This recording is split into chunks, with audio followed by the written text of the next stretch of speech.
ప్రధాని Narendra Modi Visakha steel plant మూసివేసే కుట్రలో భాగంగా కార్మికులకు వీఆర్ఎస్ ప్రతిపాదనకు దరఖాస్తులు తెరతీశారని, ఇది సంక్రాంతి సందర్భంగా ఏపీ ప్రజలకు ప్రధాని మోదీ ఇస్తున్న కానుకని సిపిఐ రాష్ట్ర కార్యదర్శి కె రామకృష్ణ ధ్వజమెత్తారు. విశాఖ స్టీల్ ప్లాంట్ మూసివేతలో భాగంగా ఈ నెల 15వ తేదీ నుంచి 31వ తేదీ వరకు ఆన్లైన్లో ఉద్యోగులు, కార్మికులు వీఆర్ఎస్ తీసుకునేందుకు దరఖాస్తులు స్వీకరణకు వెల్లడించడాన్ని ఆయన తప్పుపట్టారు. రాష్ట్రంలోని వివిధ సంస్థలకు సిపిఐ రాష్ట్ర కార్యదర్శి రామకృష్ణ ఒక ప్రకటన విడుదల చేస్తూ గత 4 నెలలుగా విశాఖ స్టీల్ ప్లాంట్ ఉద్యోగులకు వేతనాలు ఇవ్వడం లేదని, ఆ మేర వారికి 250 కోట్లు ఉద్యోగులకు బకాయిలు నిలిచిపోయాయని గుర్తు చేశారు. మరోవైపు ఉద్దేశపూర్వకంగా ఫ్యాక్టరీలో కేటాయించాలని కోరితే దాని పక్కన పెట్టి అనకాపల్లిలో నెలకొల్పే మిత్తల్ స్టీల్ ప్లాంట్ కు గనులు కేటాయించాలని మండిపడ్డారు. ఎందరో త్యాగదనుల ఫలితంగా నిర్మించిన విశాఖ స్టీల్ ప్లాంట్ మూసివేత ఆలోచనలతోనే ప్రధాని మోదీ ఈ తరహా చర్యలకు పాల్పడుతున్నారని దుయ్యబట్టారు. ముఖ్యమంత్రి చంద్రబాబు, ఉప ముఖ్యమంత్రి పవన్ కళ్యాణ్ అధికారం లేనప్పుడు చాలా గట్టిగా మాట్లాడారన్నారు.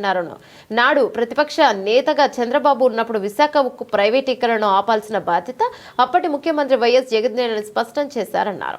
అవసరమైతే ఈ సమస్యపై టీడీపీ నిధి ప్రజా ప్రతినిధులంతా కూడా రాజీనామాలు చేస్తారని ప్రకటించారని రామకృష్ణ గుర్తు చేశారు. ఇటీవల ప్రధాని మోదీ విశాఖకు వస్తే ఆ సభలో కనీసం చంద్రబాబు ఒక్క మాట కూడా మాట్లాడలేకపోయారన్నారు.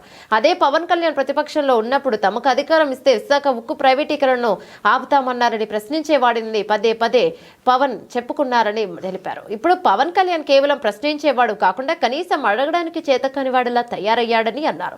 నూతన సంవత్సరంలో సంక్రాంతి శుభ సందర్భాన విశాఖ స్టీల్ ప్లాంట్ను నిరవధికంగా మూసివేయడానికి కేంద్రంలోని మోదీ ప్రభుత్వం విశ్వ ప్రయత్నాలకు తెరతీసిందని మండిపడ్డారు. విశాఖ స్టీల్ ప్లాంట్ మూసివేసి మిత్తల్ ప్రైవేట్ స్టీల్ ప్లాంట్ను స్థాపించేందుకు పూనుకుంటే చరిత్రలో కూటమి ప్రభుత్వం నేతలు ఆనమ్మకులుగా మిగిలిపోతారని హెచ్చరించారు.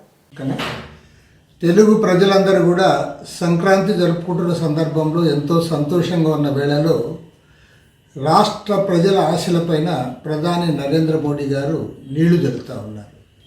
విశాఖ ఉక్కు ఫ్యాక్టరీలో ఎవరైతే పనిచేస్తున్నారో ఆ కార్మికులందరూ కూడా 15 సంవత్సరాల అనుభవం ఉన్నవారు, 45 ఏళ్ల వయసు ఉన్న వారందరూ కూడా జనవరి 15 నుండి 31వ తేదీ వరకు ఆన్లైన్లో వారందరూ కూడా అప్లై చేసుకోవచ్చు వీఆర్ఎస్కి అని చెప్తా ఉన్నారంటే, మరో మాటలో దీన్ని ఖచ్చితంగా మూసివేయడానికి జరుగుతున్న ప్రయత్నం తప్ప మరొకటి కానే కాదు.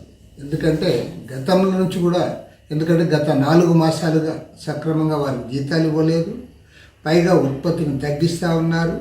క్యాపిటల్ మైన్స్ కేటాయించమని కోరినా కేటాయించకుండా దానికి సమీపంలో ఉన్న అనకాపల్లిలో మిట్టల్ ఆధ్వర్యంలో ప్రైవేట్ కంపెనీని పెట్టడానికి ప్రయత్నం చేస్తూ ఉన్నారు. ప్రైవేట్ స్టీల్ ఫ్యాక్టరీ అక్కడ ఏర్పాటు చేయడం ద్వారా దీనికి మంగళం పాడాలని కూడా ఉద్దేశపూర్వకంగా ప్రయత్నిస్తూ ఉన్నారు. ప్రతిపక్షంలో ఉన్నప్పుడు పదే పదే మాట్లాడిన చంద్రబాబు నాయుడు గారు, పవన్ కళ్యాణ్ గారు ఇవాళ అధికారానికి వచ్చి ముఖ్యమంత్రిగా, ఉప ముఖ్యమంత్రిగా ఉంటూ మొన్న మోడీ సభలో కనీసం దాని గురించి ప్రస్తావించలేకపోయారు, మోడీకి విజ్ఞప్తి చేయలేకపోయారు. పైగా మిట్టల్ స్టీల్ ప్లాంట్కి ప్రైవేట్ మైన్స్ క్యాపిటల్ మైన్స్ కేటాయించమని కూడా వారు కోరుతూ ఉన్నారు. కాబట్టి దీన్ని పూర్తిగా ఖండిస్తూ ఉన్నాము. ఏది ఏమైనా సరే ఈ వీఆర్ఎస్ పేరుతో ఫ్యాక్టరీని మూసివేయడానికి జరుగుతున్న ప్రయత్నం మరొకటి కానే కాదు. ప్రజలందరూ కూడా దీన్ని తీవ్రంగా తప్పుపడుతూ ఉన్నారు, ఖండిస్తూ ఉన్నారు. ప్రధానమంత్రి తన వైఖరి మార్చుకోవాలి. ముఖ్యమంత్రి, ఉప ముఖ్యమంత్రి చంద్రబాబు నాయుడు గారు, పవన్ కళ్యాణ్ గారు కూడా దీనిపైన స్పందించాలని చెప్పి డిమాండ్ చేస్తున్నారు.